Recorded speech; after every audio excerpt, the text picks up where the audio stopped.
UN. At that very moment, I remember vividly, Secretary General Guterres called on the Russian leader, I quote, "President Putin, stop the military operation, bring the troops back to Russia," unquote. His call still echoes in my ears. The call of the Secretary General represents the collective will of the member states, maybe except for a few, and it is reflected in the resolution of the General Assembly, including the one adopted just yesterday, and in the ICJ order on provisional measures. It is unfortunate that 1 year later, we still have to repeat the same call. Mr. President, Japan condemns Russia's aggression against Ukraine in the strongest possible terms. It is a clear violation of international law, including the UN Charter, by a permanent member of the Security Council, which is supposed to bear the heaviest responsibility for the maintenance of international peace and security. Russia must immediately stop its war of aggression, withdraw all of its troops and military equipment from Ukraine, and respect Ukraine's independence, sovereignty, and territorial integrity within its internationally recognized borders. No country is allowed to relight borders by force or coercion. Japan also condemns Russia's attacks against critical infrastructure. Indiscriminate attacks on innocent civilians are a violation of international humanitarian law and constitute a war crime. Russia's irresponsible nuclear rhetoric and its seizure and militarization of the Zaporizhzhia nuclear power plant must be denounced as well. We commend and fully support the work of the IAEA to ensure nuclear safety and security at the plant. We must hold Russia accountable in accordance with international law. Mr. President, we will stand firmly with Ukraine. Japan welcomes President Zelensky's sincere efforts to demonstrate fundamental principles in its peace formula and to promote a comprehensive, just and lasting peace in accordance with the principles enshrined in the UN Charter. Before closing, allow me to reiterate that any attempts to change the status quo of territory by force or coercion must be rejected anywhere in the world. At the same time, the Security Council should not leave behind many other challenges that it has to deal with. Let us return to the unshakable principles that the member states have built upon since 1945. Let us unite for the rule of law. Let us uphold the rule of law for peace. I thank you. I thank His Excellency, Mr. Hayashi, for his statement, and I now give the floor to Her Excellency, Ms. Catherine Colonna, Minister for Europe and Foreign Affairs of France. Monsieur le Président, je vous remercie Mr. d'avoir President, I organisé thank cette you for réunion having et je convened tiens à this adresser un meeting, and I remerciement wish to particulier extend particular au thanks secrétaire général to the Secretary ainsi qu'à General Dimitro and Kuleba to pour Dumitru leurs Kuleba interventions. for their statements. Le 24 février On the 24th 2022, of February la Russie déclenchait une 2022, guerre Russia d'agression unleashed contre a war of l'Ukraine, aggression against un pays Ukraine. dont elle occupait It déjà had depuis already 8 ans occupied a part une of that partie du country's territoire. territory for 8 years. Elle l'a fait sans It autre unleashed that justification war que with son no other désir justification than its obsessionnel obsessive de faire desire revivre un to passé resurrect a pourtant condamné past par which l'histoire had, however, been et condemned by l'use depuis history, de la and violence since then la it has plus used extrême the most pour extreme nier violence l'identité to d'un deny pays the et d'un identity peuple. of a country and a people. Cela fait aujourd'hui Today marks un 1 an year que la Russie of sème la mort et la Russia sowing destruction. death and destruction. 1 year, 365 longs jours. 356 Un an qu'elle viole de 65 long façon days. flagrante That is 1 les year. principes 1 year fondamentaux of de la Russia Charte des flagrantly Nations Unies, violating the alors fundamental même qu'elle est principles l'un of des the membres Charter of the United permanents Nations. du Conseil de It does so sécurité. despite the fact that it is one of the Un an de permanent members souffrance of the inhumaine pour Security le peuple Council. ukrainien, 1 year of dont la inhumane résistance suffering for the et le Ukrainian courage people, forcent whose resistance l'admiration. and courage Un an de command crimes de guerre et de admiration. crimes contre 1 l'humanité. year of Un war an crimes and crimes d'exactions, against humanity. d'exécutions, 1 year of de violence, bombardements contre les executions, civils, shelling de of civilian torture, de targets, of viols, torture, rape, d'enlèvement of et abduction, de and the déportation deportation protection of children, 1 year of systematic violations of human rights and of international humanitarian law, crimes that the International Criminal Court is investigating, and crimes for which, when the time comes, it will establish responsibilities, those of the executioners and those of their sponsors. 1 year and millions of lives stolen, destroyed, or turned upside down. Today marks 1 year of Russia flagrantly violating many resolutions of this Council. This is, for example, the case of Resolution 2231 on Iran. Here we reiterate to the United Nations our call for an investigation to be conducted into the transfers of drones by Iran to Russia and the deliveries to this country by North Korea of missiles and ammunition. 1 year that Russia has wielded nuclear rhetoric, which is irresponsible on the part of a nuclear weapons state, and this rhetoric imperils the safety of Ukrainian power plants. Russia does not balk at occupying these power plants to support its aggression. Here I wish to commend the efforts of the IAEA and its Director General to guarantee the safety and security of the Zaporizhzhia plant and of the other nuclear power plants in Ukraine. 1 year that many countries have been forced to grapple with growing food insecurity and tensions on energy prices, which are the direct consequence of the Russian war. Mr. President, we are 1 year in. The facts are on the table. There is an aggressor, Russia, which is denying its responsibilities, and there is an aggressee, Ukraine, which defends itself but which also talks of peace, and here has made a proposal which respects the principles of our common charter and the values of our organisation. Values which are the very foundation of our collective security. It is this path that yesterday the General Assembly called upon us once again to follow by way of a vast majority of 141 states. It did the same in recent months in condemning the Russian aggression and the illegal annexations. Ukraine is exercising its right to self-defense, a right bestowed upon it by the United Nations Charter. This is why, alongside our partners, we will continue to provide Ukraine with the support it needs for as long as is necessary, because there can be peace nowhere or stability nowhere if aggressions are rewarded. No peace and security anywhere. Mr. President, 1 year later, the Russian aggression must cease. Rules of international law must finally be respected, and Ukraine must recover its sovereignty and territorial integrity. The International Court of Justice made just that appeal on the 16th of March 2022. Consequently, we call upon Russia to finally show itself worthy of the responsibilities conferred upon it as a permanent member of the Security Council, and to put an immediate end to its war of aggression against Ukraine. I thank you. I thank Her Excellency, Ms. Colonna, for her statement, and I now give the floor to His Excellency, Mr. James Cleverly, Secretary of State for Foreign, Commonwealth and Development of the United Kingdom of Great Britain and Northern Ireland. Mr. President, thank you. Mr. Secretary General, thank you also. Today, we mark 1 year since President Putin began his full-scale invasion of Ukraine. 3 months ago, I travelled to Kyiv. Ukraine's Foreign Minister, who is sitting with us here today, greeted me, and he had promised to host me for lunch, as representatives of countries often do. But I arrived just after another Russian missile attack on civilian infrastructure had knocked out the water and the electricity supply to that city. But Dmytro, Kyiv, were not going to let Putin's bombs stop him from doing his job. And the restaurant that hosted us rigged up a generator and brought in litres of bottled water, and they provided the lunch. Now, we've all given and received diplomatic hospitality in our job, but that is the kind of diplomatic hospitality that shows something very important.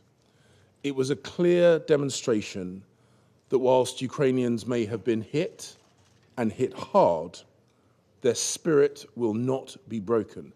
That restaurant wanted to show me that they would not give up, but they would keep calm and carry on.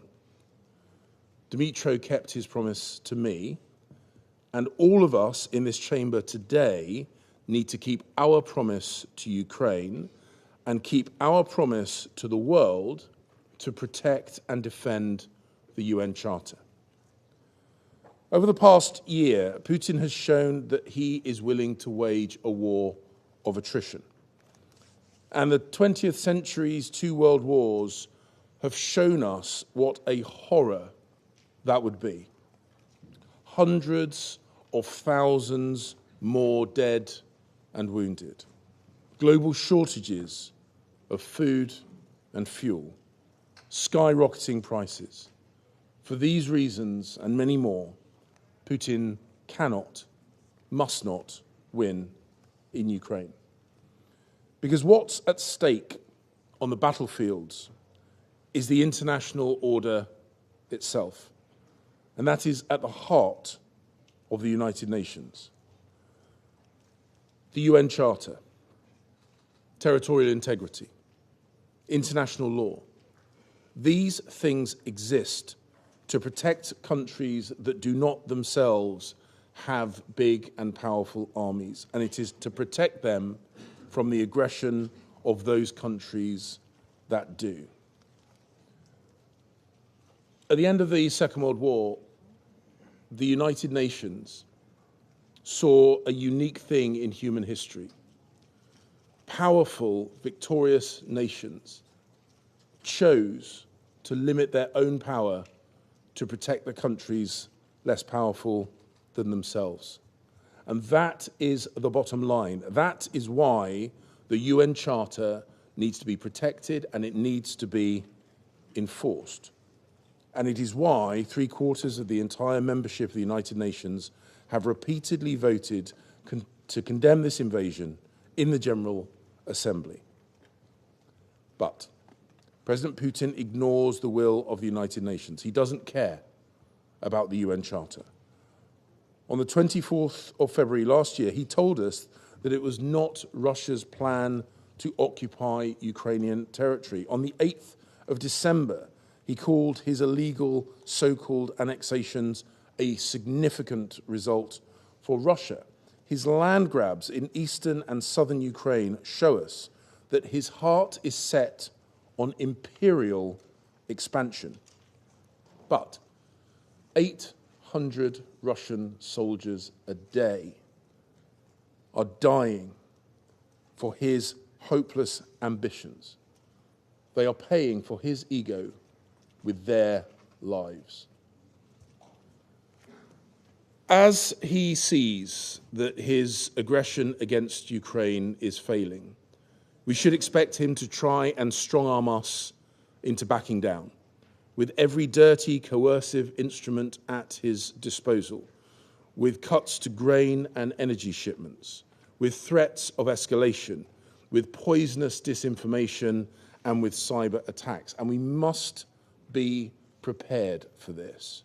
And we must recognize that these things are a sign of weakness rather than a sign of strength.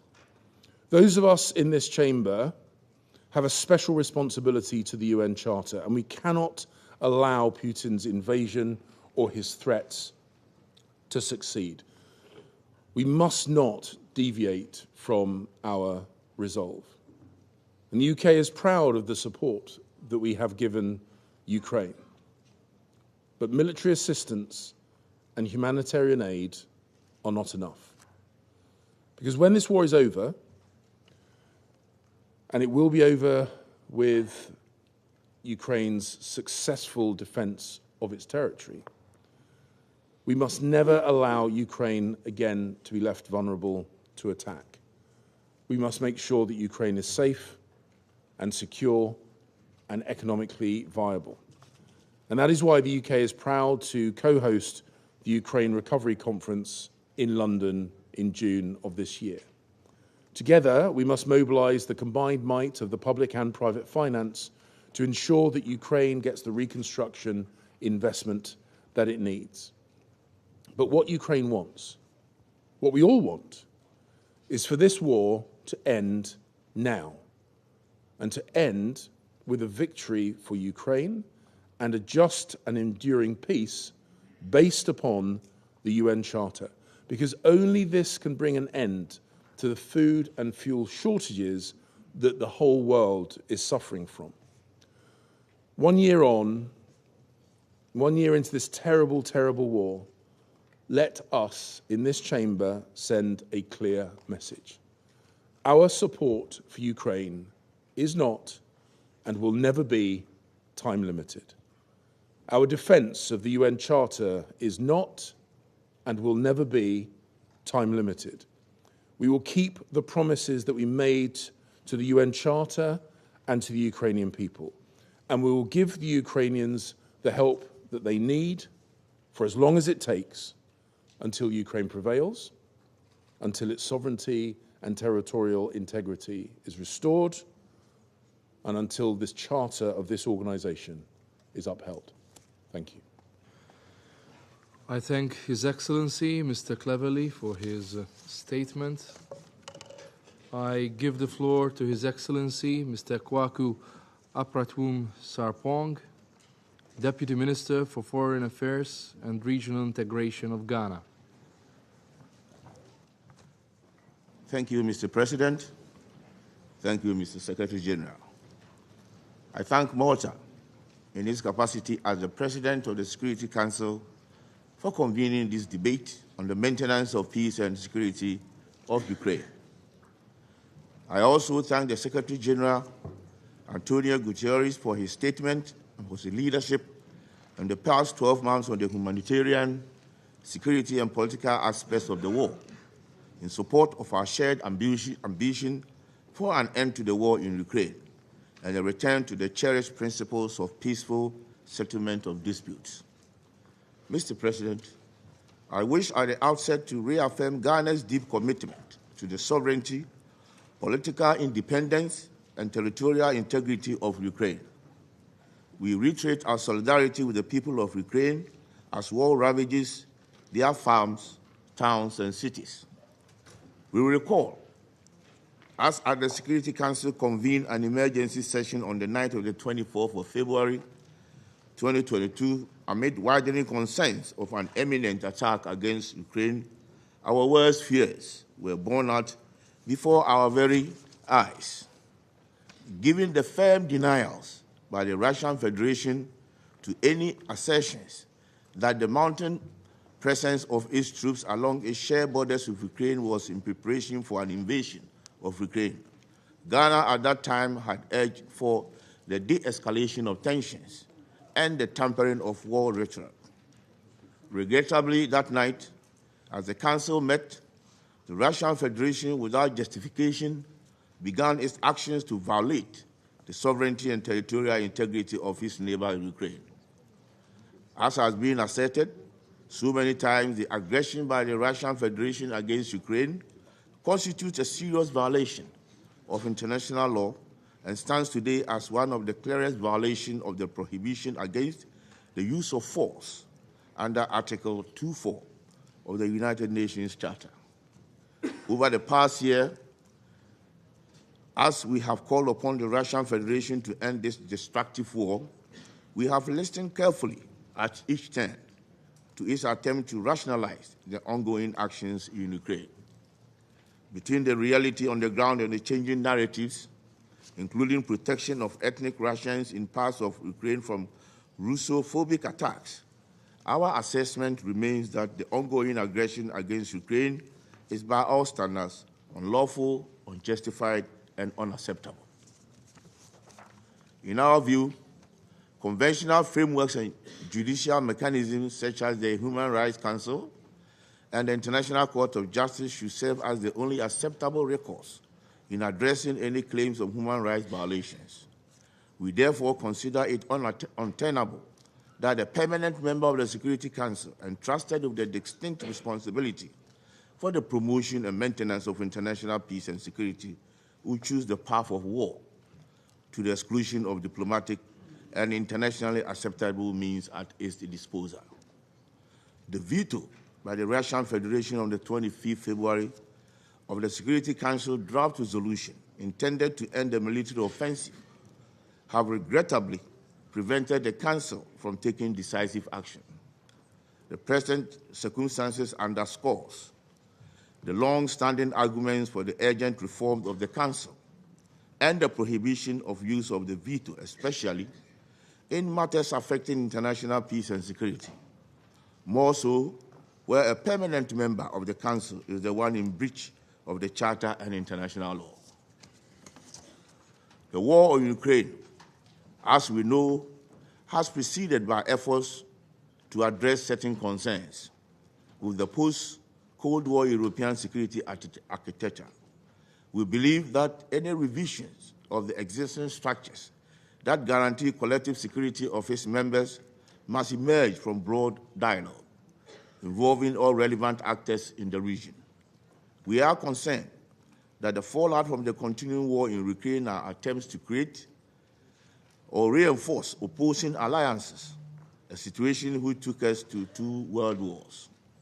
We believe that this is the time for cooler heads and a rededication to mutually beneficial cooperation and multilateralism, not competition for hegemonic advantage. Those who wish to dig in their heels for selfish advantage in the geopolitics of the 21st century will lead us down the pit of even greater disaster. Mr. President, the war has unleashed a devastating humanitarian toll and claimed thousands of lives. Sustained missile bombardments mainly targeted at civilian population areas have resulted in more than 21,000 casualties, including 8,006 deaths and 13,287 injured. It is saddening to know that 478 innocent children have been killed and 954 injured. Millions of people have been displaced, with 8 million living as refugees in neighboring countries.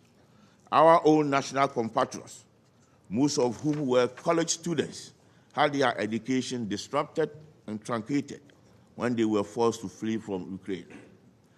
We are informed that about 50% of Ukraine's energy infrastructure has been destroyed or damaged. This situation has left many households without heating or water and at the mercies of the harrowing winter conditions. We regret that hostilities have carried on without regard for the principles of proportionality and distinction, and therefore we reiterate our condemnation for the targeted attacks against civilians and civilian infrastructure. Warring parties have obligations under international humanitarian law, which they must comply with. It is important to see the aggression against Ukraine in any light, except as an attack on the accepted standards of our international order, and allowing it to stand impels the independence and equality of states under the Charter, especially of the less powerful states. We must therefore sustain the political will for accountability, first to ensure justice for the people of Ukraine, and not the least for the preservation of the present international order. The coordination of ongoing investigative processes, as well as the strengthening of our international justice system, including the universalization of the Rome Statute and the International Criminal Court, remain crucial to ensuring that the perpetrators of atrocities in Ukraine, like elsewhere, do not go unpunished. We recognize the courageous efforts of the humanitarian workers who have worked under very difficult circumstances to provide life-saving and life-sustaining assistance to some 16 million people, and urge international support to help fund the Ukrainian humanitarian response plan, with the $3.9 billion that is required to aid nearly 40% of the population with varying humanitarian requirements. Mr. President, the rest of the world has not been spared the aftershocks of the war, which continue to reverberate with crippling and systemic impacts on global food, energy, and finance systems. Developing countries have been hard hit by the impact of COVID-19 pandemic. Debt and inflation have little coping capacity for the worsening economic conditions. We take note of the useful policy recommendations put forward by the Global Crisis Response Group on food, energy, and finance to address the vicious cycle of the crisis, including the restructuring of the global debt architecture. We believe priority should be given to implementing those recommendations, especially to support Africa's economic transformation and its capacity to address the growing debt crisis and the interlinked consequences of the war. Given the centrality of Russia Federation and Ukraine in the global grain and fertilizer markets, we support the further renewal of the Black Sea Grain Initiative to ease global market volatilities that hold long economic effects. Necessary attention must also be given to realize the effective implementation of the MOU between the United Nations and the Russian Federation on the export of agro-products and fertilizers. Mr. President, we are acutely concerned by the growing appeal of military logic and the hardening of the conflict to a war of attrition. The war is moving in the direction that leaves much concern, as the events of the past 12 months have demonstrated that no one is immune from the consequences of the war in Ukraine. We have a responsibility to redouble our efforts to avert the catastrophe of a more brutal war that we have been witness to so far.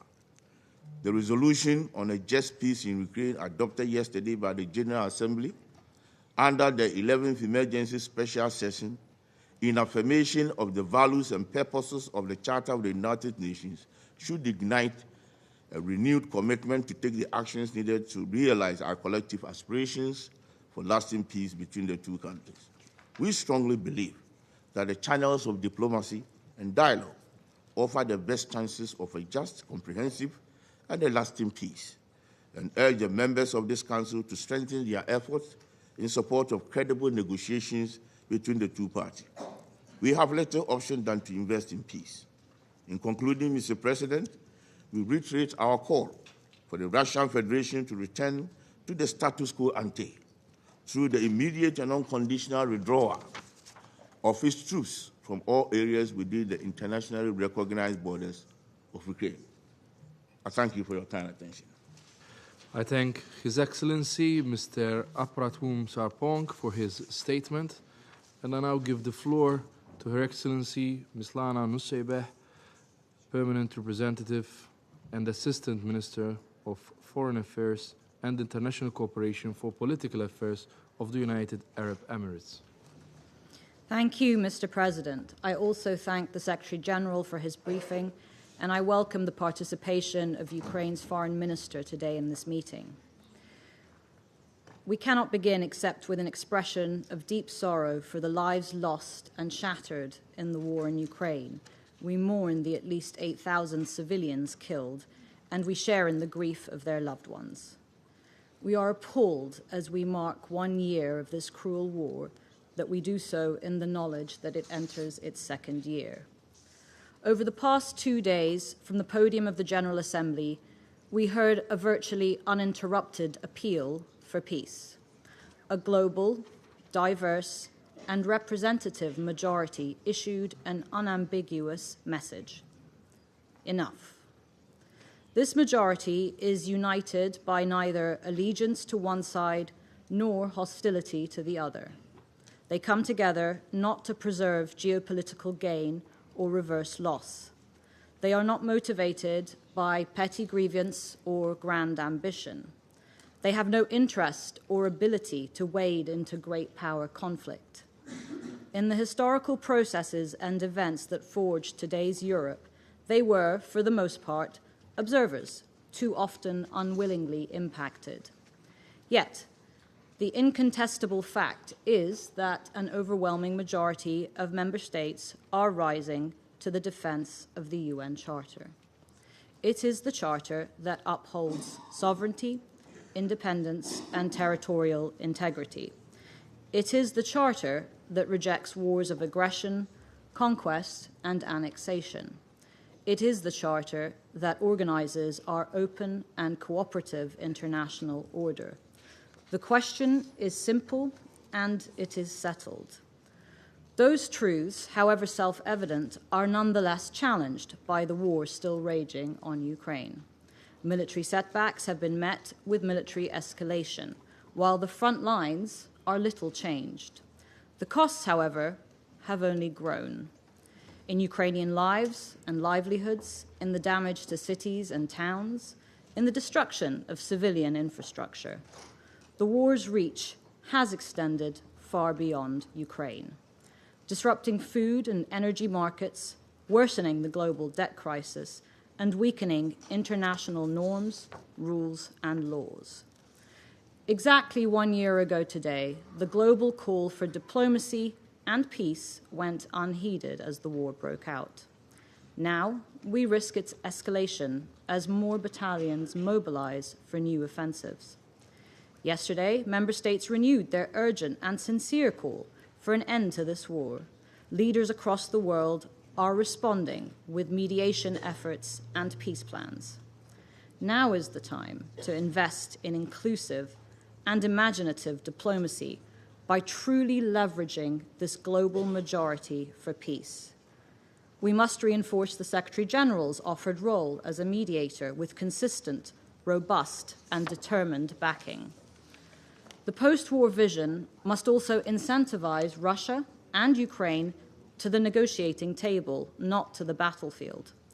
The war will not end if either side is more threatened by the alternative. Steered by the Charter and history, we can dedicate ourselves towards a peace that is neither vindictive nor callous. We are under no illusions that this effort will be easy. Too much blood has been spilt, too much damage has been done. But all of us should dread with equal certainty what looms in the wake of its failure.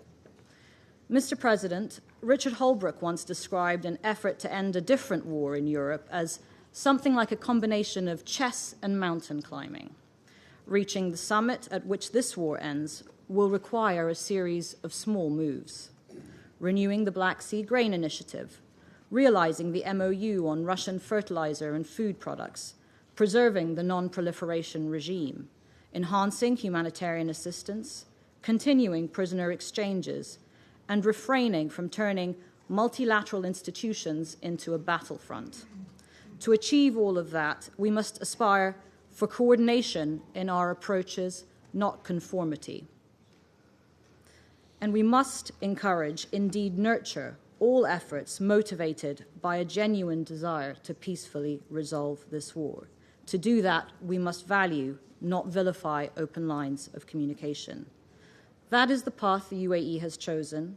It is the path we have pursued in defense of the UN Charter for a comprehensive, just, and lasting peace in Ukraine, preserving its sovereignty, independence, and territorial integrity within its internationally recognized borders.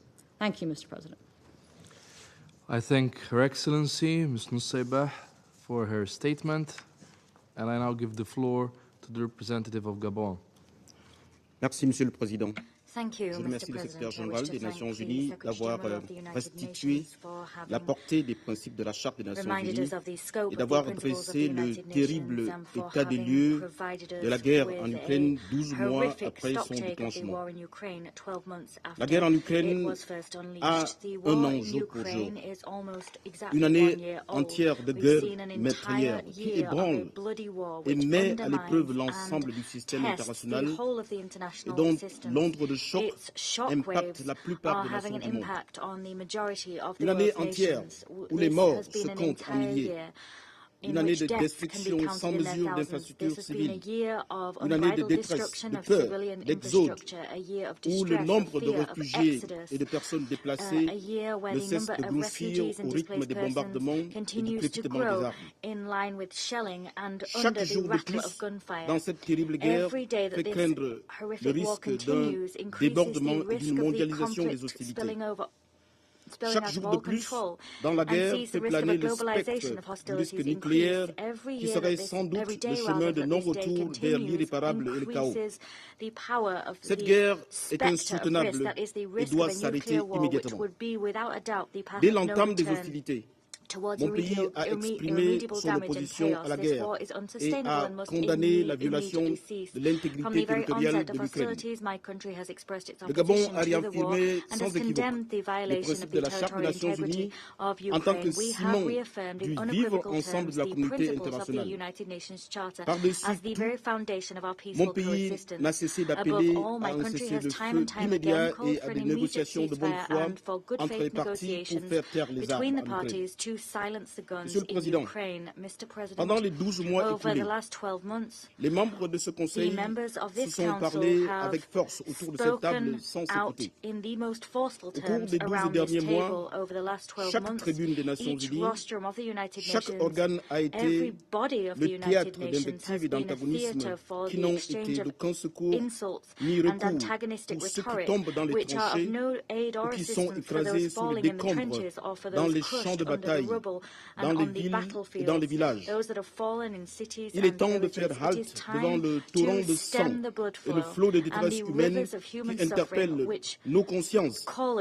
Il est temps de mobiliser, de nous mobiliser pour mettre fin à la guerre en Ukraine. En tant que membre du Conseil de sécurité, nous devons une réaction à tous les meurtris de la guerre.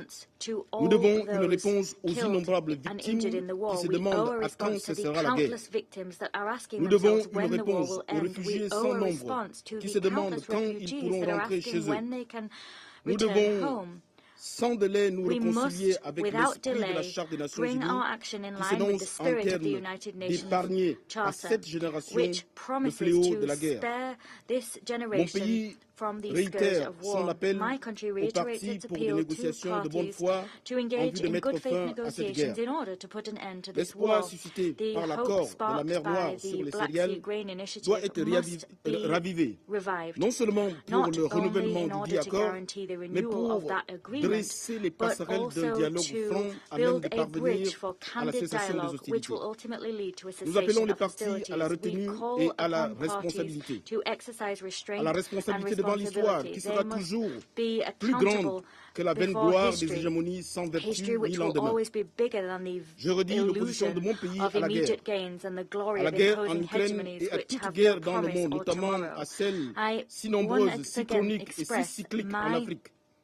Rejeter le logiciel de la guerre n'est ni une forme de fuite, ni de lâcheté, encore moins une posture opportuniste. Ce n'est surtout pas une rhétorique d'impuissance ou d'indifférence.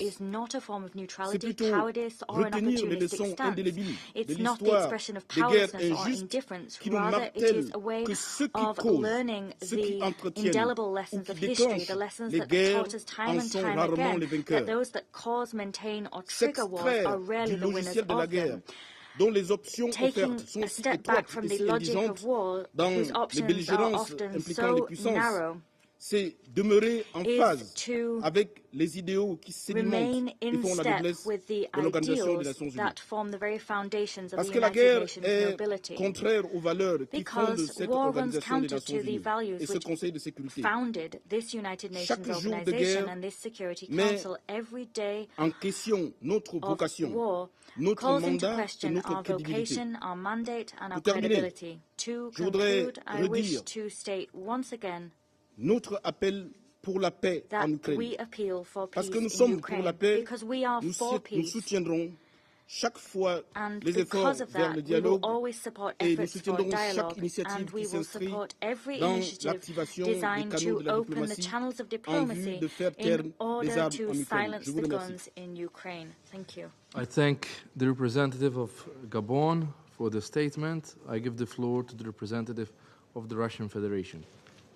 Господин председатель, Mr. President, сегодня завершается today is the непростая last берлогая day неделя, of которая a week which was anything but запомнится simple, всем and it will be информационной remembered by one and all шумихой и for суетой, the information устроенной hullabaloo Украиной which и ее was западными created by Ukraine, спонсорами its Western по sponsors, поводу годовщины начала related России to специальной the военной операции one-year в Украине. mark of the Russian special military operation in Именно, судя Ukraine. по всему, And к it would этому seem свелся that обещанный this is присутствующим сегодня здесь what господином Кулебой еще в was январе саммит what the мира promise boils down to the promise made by Mr. Kuleba in January to have a peace summit in New York. So as to analyze what was said by our former Western partners during this week, we could, without exaggeration, convene a whole political science conference, and possibly that this will happen in the future, where people will want to cast a retrospective eye on this. And for such a political science conference, we could propose the following title: Yet Another Missed Opportunity to Peacefully Resolve the Ukrainian Crisis. And this would be right, because any expression using the word peace, which are being disingenuously used, including today by high representatives of Ukraine and Western countries, what is meant is actually something completely different. What is meant is a capitulation of Russia and inflicting a strategic defeat on Russia, ideally followed by the disintegration of the country and redrawing the territories it includes. These true goals of Western interference in Ukrainian affairs were clearly displayed, by the way, almost exactly 9 years ago on the day of the Maidan anti-constitutional coup on the 21st of February 2014. And people didn't hide them from the very beginning. And these are exactly the goals which resulted in the fact that on our borders we have a hostile, nationalistic, Russophobic regime which decided that they would resolve the Ukrainian issue with zeal. Our British colleague yesterday, when she spoke at the General Assembly and she criticized the Belarus submitted amendments to the draft resolution, she stated then that the amendments equate the aggressor and the victim. Are you not at all concerned by the fact that your victim is up to its elbows in blood and Nazi tattoos, and the 9-year-old period of elimination of Russian-speaking citizens in Donbass? Do you think it's normal? Why do you think it's normal for Ukraine to send guns and tanks against unarmed civilians in the east and bomb them only because those people do not want to give up on their own identity? Because that is exactly what the Kiev regime did in the summer of 2014, and it was then the internal Ukrainian armed conflict erupted. Do you think that we were supposed to resign ourselves to this situation? Please allow me to remind you that its aggression against Yugoslavia was justified by NATO, by the campaign of terror and the need for the Kosovars to live in security and enjoy universal human rights and freedoms on an equal basis. This is a quote from the statement made by NATO on the 23rd of April, 1999. So then you and your other colleagues then deny the Russian-speaking Ukrainians of the universal rights and freedoms. If you present the Kiev authorities who attack them as a victim, you also are silent about the campaign of terror unleashed against them. For us, it is obvious that Ukraine is not a victim, because if Ukraine did not wage war against the people in Donetsk and Lugansk, as you condoned it, but rather heeded their aspirations, then there would have been no need for our special military operation. And the Crimea probably would have remained within Ukraine, because the people of the Crimea only decided to choose reunification with Russia only after there were direct threats from the Kiev authorities. I would like to take opportunity of the fact that we have Ms. Kalana and Ms. Baerbock here at the meeting, and I would like to raise yet one more very inconvenient for our Western colleagues topic, namely the Minsk agreements. We have all heard recently the confessions made by François Hollande, by Angela Merkel, and by Boris Johnson. They said that neither France nor Germany nor the United Kingdom ever viewed the agreements seriously, had no intention to urge the Ukrainian authorities to implement them, and only used the agreement so to bide the time and give Kiev time to prepare for a war with Russia. Now, even if you disregard the dimension side of the issue, and we have no illusion about the moral qualities of our Western colleagues by now, what we have here is that the leaders of these states openly basically stated that they knowingly violated Security Council Resolution 2202, which enshrined the Minsk agreements. But this does not stop the ministers of foreign affairs of these very states from lecturing